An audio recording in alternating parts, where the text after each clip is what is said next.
Hi, welcome to the March show of Shalom, Ottawa. My name is Benita Simyatiki, and we have two really interesting segments on the show today.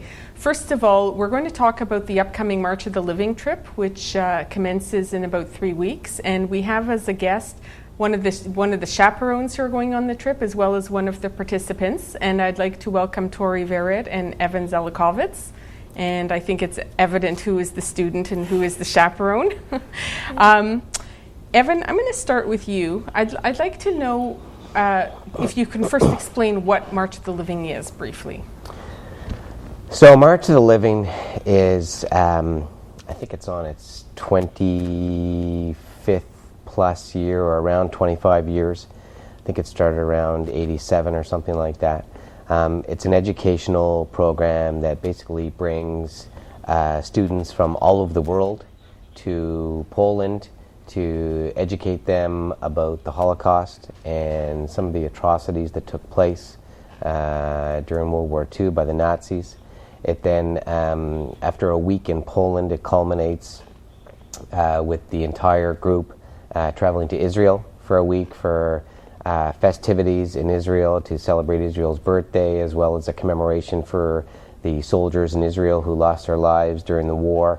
And what started as probably a program that maybe had hundreds of people, it now has literally, I believe, 10 or 12,000 students between the ages of 15 and 17 from all over the world. I believe there's 700 chaperones and students coming from Canada. So it's a remarkable program that really is all about humanity and teaching us that we can't forget about what happened during the Holocaust, and we have to remember so we can pass that on to the rest of the world to remember what we can't let happen again.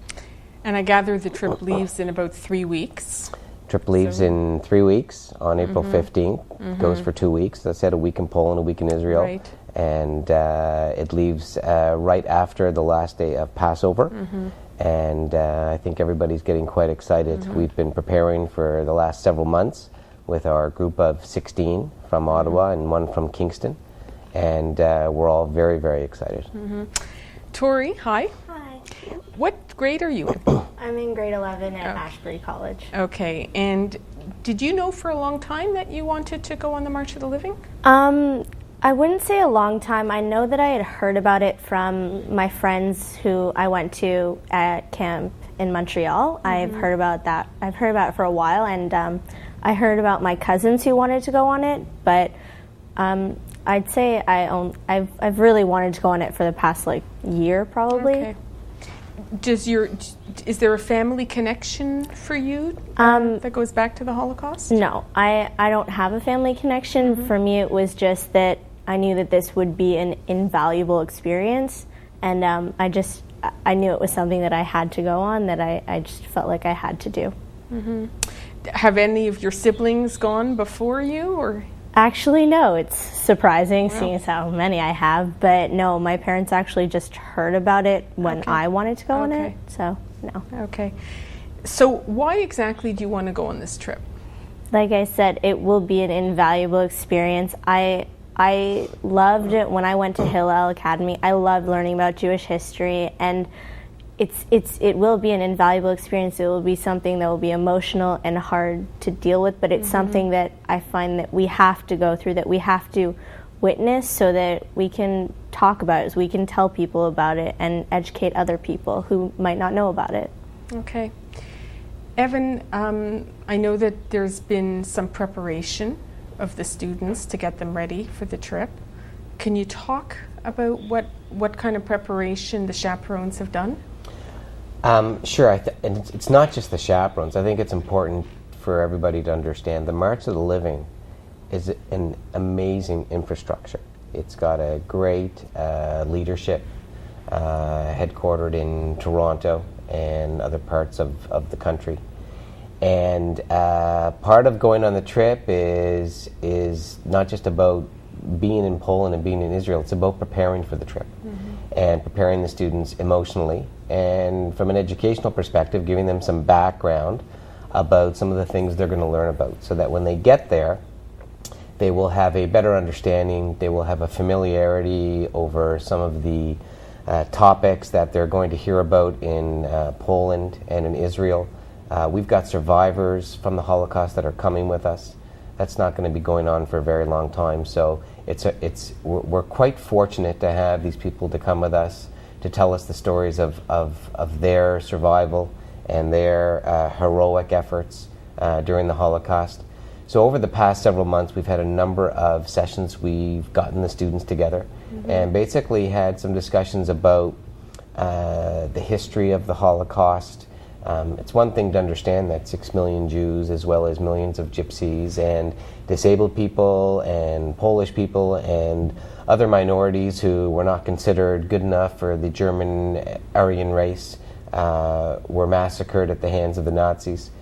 It's one thing to know about that, but it's another thing to know about the lives that the Jewish people led in Europe prior to the Holocaust. It's important to understand, where did this anti-Semitism come from? Did it just come out of the blue from Hitler, or did it come from years past? So we've been trying to talk to the students about where this all came from, some of the historical facts, and have some emotional sessions about what they're going to see, what the expectations will be, how they might handle themselves. And as a chaperone, we're there to support the students in any way we can. And the educational sessions have been very back and forth, a lot of participation from the students. We've seen some videos. We've had some Holocaust survivors come in to speak with us. We've had some leadership from the March of the Living come and talk to us about their experiences and what we can expect. So it's been a really good educational program over the past several months, and I think our students are going to be well prepared when we land in Poland. So do you agree with that? Do you feel that the sessions have helped to prepare you? Yes, I agree completely. I mean, I have heard from Holocaust survivors that have come to my schools, but I find that the sessions have given us an opportunity to go more in depth and learn more and really connect with each other. So, because I find that we're connecting as a group, and when we connect as a group, it will be so much easier for all of us to help each other emotionally when we land in Poland and when we get to Israel. So I think that the educational sessions have helped immensely. Tori, knowing it's going to be an emotional roller coaster, this trip, is there anything that you're fearful of going into it? I wouldn't say I'm fearful, more apprehensive. I mean, I'm so excited to get to Poland and just begin this experience. But I think going into the camps, we've heard about camps that look like they could still be functional. That it makes me a little apprehensive, maybe a little scared. So, but I mean, I know that I will have my friends there, so it definitely lessens the terror. I could say. And you said that you found that there's been a good group bonding experience with kids that you may not have even known that well before. Yes, I think so. I definitely think so. I mean, when Abby, the girl from Kingston, came in, it just showed how much that we were able to interact, and we became good friends. And I think that the educational sessions really helped us to become more bonded as a group. Okay, great. Evan, I should probably, we should probably mention there's a second chaperone who's accompanying the trip. Absolutely. And her name is Dr. Karen Paliu, and so you and Karen will be basically taking care of these students, and probably they might be taking care of you sometimes as well. That could be the case. Okay, I think we have to conclude this session. I want to really wish you both the best of experiences. You're doing a wonderful thing, and after the trip, how about if we do this again and we get your perspective, after you've come back? That would be awesome. Okay. Thank you. Okay. Thank you. That concludes this segment, and now we're really switching gears. We are after the break. We're going to be speaking to a group of young Israeli hockey players who visited Ottawa earlier in March and get their take on what our national game is all about to them.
Hi, and I am in the hallway at Scotiabank Place, right near the ice, where three young people have just come off the ice. They are visiting from Israel.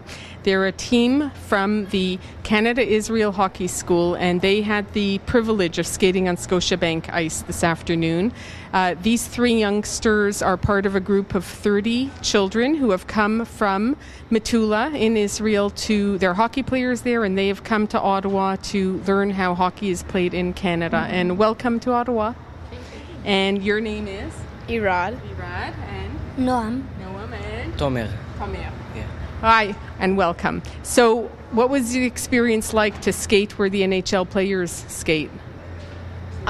It's you never think that you're gonna skate on this arena. It's awesome. Noam, how long have you been playing hockey? 1 year and a half, something like this. Yeah. And do you like playing hockey? Yeah, very much. Why do you like it? It's the funnest sport that there is. It's you need speed, power, and skills. Other things, and it's awesome to play. How old are you? I'm 13. You're 13. Okay, and Tomer, how old are you? You're obviously the tallest here. I'm 14 years old. 14. Yeah. And where do you live in Israel? In Kibbutz Amir, it's next to Kiryat Shmona in Kfar Blum.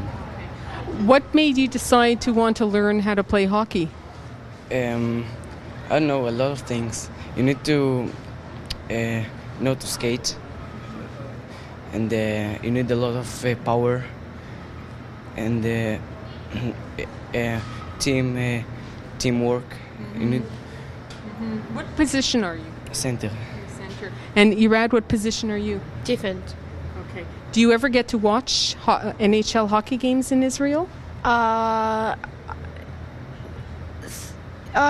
of. It's a world champion for Jewish. Okay. I saw 5 minutes. Okay, you saw 5 minutes. And what about you guys? Have you ever watched NHL hockey? I watch almost the. I'm fan of the Rangers, so I'm seen almost all their games in the TV. So last night when you were at the hockey game of the Ottawa Senators versus the New York Rangers in Ottawa, what team were you cheering for? I know, I was 50-50. Good answer. Do any of your friends play hockey? Is it something that you play on the street near your house, like road hockey? I live in the smallest place in Israel, only 6 families. 6 families. But there is 4 players that play with me. Wow. Where did you get your hockey equipment from? Sidney Greenberg paid for the equipment and he sent it to Israel. So all the equipment is from. Does anybody else in your family play hockey or skate? No. Do they think it's like strange that you play hockey? No, I don't think so. No. What about you? No, but when they hear that I'm gonna play hockey, they're all excited. Okay.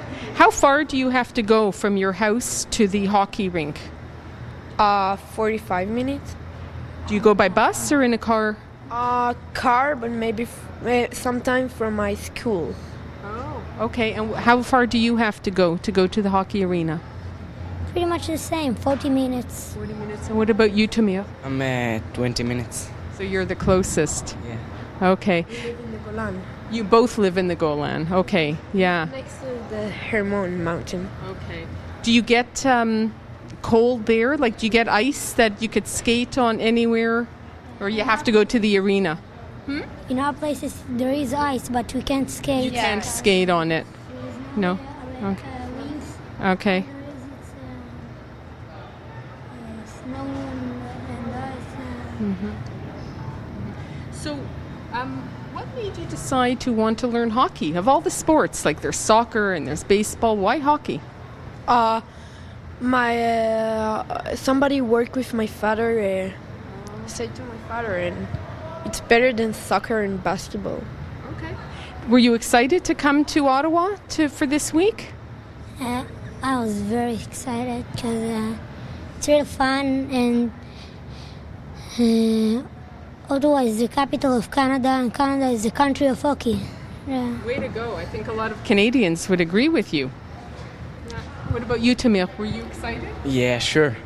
Like Noam said, Canada is the country of hockey, so I really love hockey, and this is the place to play. Okay, and last word to you. Were you excited to come here, and did you, it's the end of the trip now, you're almost done, you're returning home. Did you feel that you learned a lot? Yeah, I think I'm learning a lot. You learned a lot? You all agree? Yeah. You learned a lot? Did you go back better hockey players than when you came? Of course. Okay. Thank you, guys. Really appreciate your time, and I know you have to get back and get changed and go on to your next activity. Thanks for coming to Ottawa, and thanks for doing this interview. Thank you. Bye.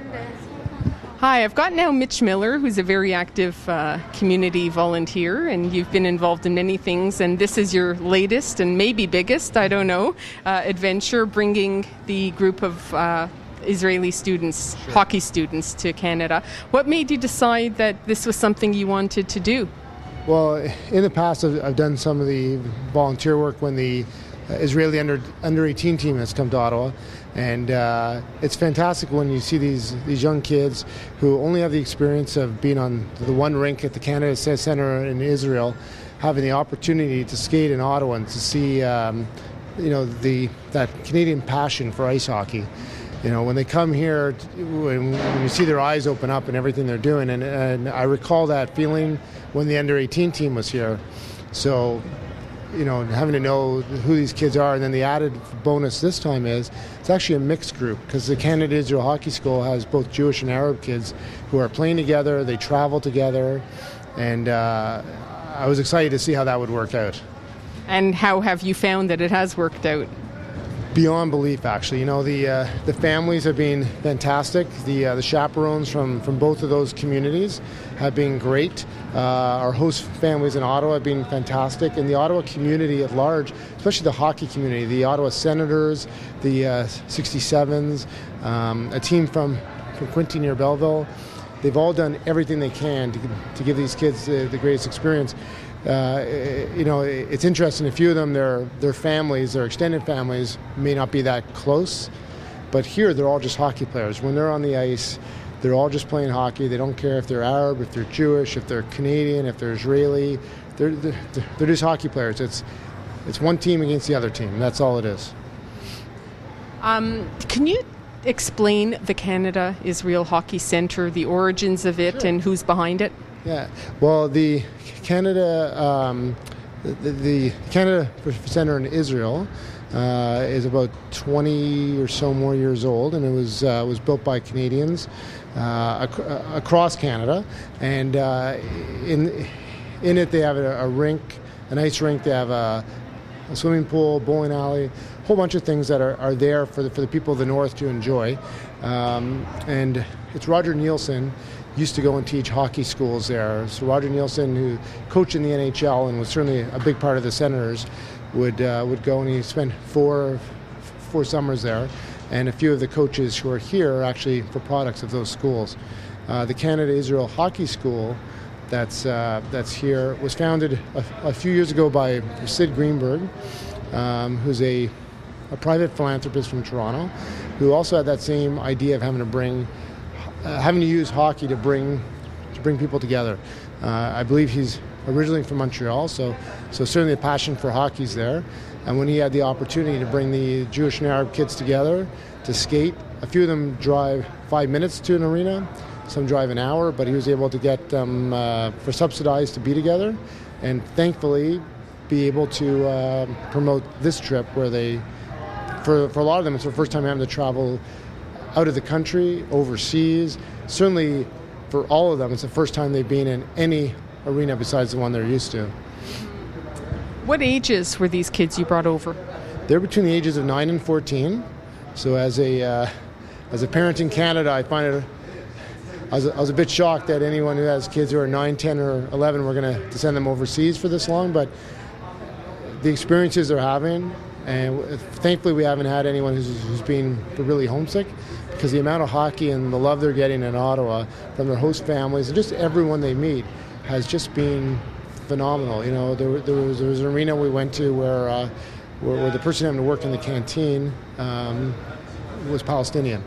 And he said that although he's been to Gaza, he grew up in Gaza, he never met any Israelis until these hockey players came here to play. And he took the time to come out and shake their hands and welcome them. Which I'm going to guess wouldn't have happened back home. Mitch, do you anticipate this will be an annual project that you undertake, or semi-annual, or? Ideally, they would come to Ottawa every 2 years, but go to other communities in Canada in the other years. So maybe a Calgary-Edmonton trip, or in the Maritimes, so that they experience Canada coast to coast. There's so much to see and do that it would be just fantastic if those guys had that opportunity. I think you're being jabbed by some former hockey players. Yeah, some great guys. You know what? The nice thing is, all week we've had NHL alumni here in Ottawa who have volunteered their time to be on the ice with these guys. So everyone from like a Sean Van Allen and John Shabbat. We had Brad Brown here today, Jason Bailey, who's been in the Ottawa organization, and the list goes on. We've had some high-end coaches, and it's just been fantastic that these guys, as soon as they know there's kids who want to learn to play hockey, they're here with their skates and their sticks and just enjoying it as much as they are. Well, congratulations on the success that you've had, and I know you put a lot of hard work into it, and as a host mother myself, it's been very rewarding for us too. Oh, thank you. Okay, take care. Hi, I'm with Lavar Weinberg, and Levav is the general manager of the Canada-Israel Hockey School in Metula, Israel. Correct. Welcome to Ottawa. Thank you very much. It's a little bit colder than what you're used to. Definitely, but it's awesome. We like it. Okay, good.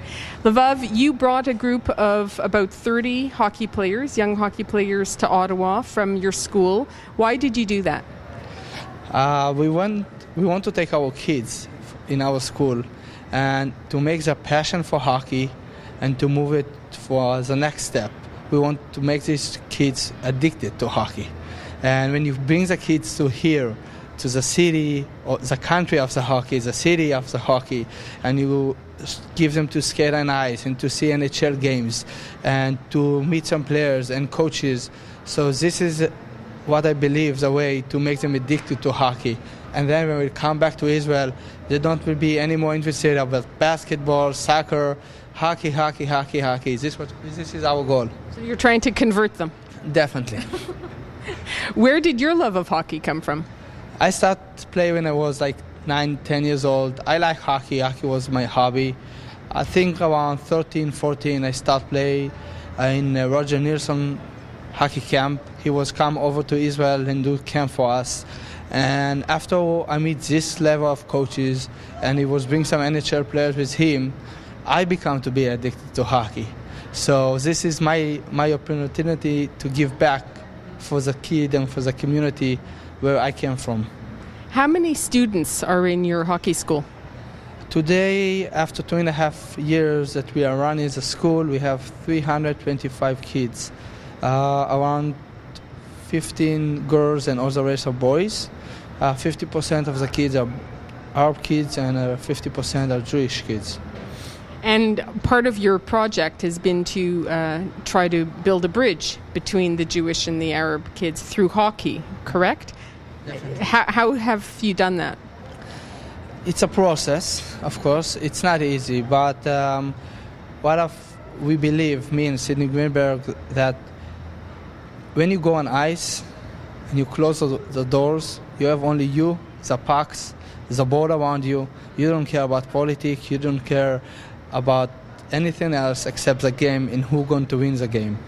And our goal was to make the hockey to be the bridge, to make our children that live very close to each other but never have any contact together, because some of the Jewish, some of the Arab, try to connect them through the hockey. And we were surprised to see how much it's successful. And right now here in Ottawa we have kids, Arab and Jewish, sleeping together in our families and being together 24 hours, and you can see the friendship come together. And this is what we what we was expect. Last night they watched, they were at Scotiabank Place for an NHL hockey game. That was their first, I'm sure, that they've ever been to. What was their reaction? One of the kids tell me after like 5-10 minutes, even before the game even start, say, wow, I not even dream about this moment. It was too much. I'm not believe. And the kids was running all over and we was just in shock. And you can understand them because we bring for the lower place to the one of the top place they can be. And so the reaction will be mixed. The kids was just love it, of course. Have you noticed if how their skills have improved this week? They've been participating in hockey skills and drills and skating all week long. Definitely, yes. First, the ice situation is much, much better than what we have back home. So it lets them skate faster, and the people that came, the NHL alumni, they came all over to help us. It was amazing. They did an amazing job, and you can see it on the kids.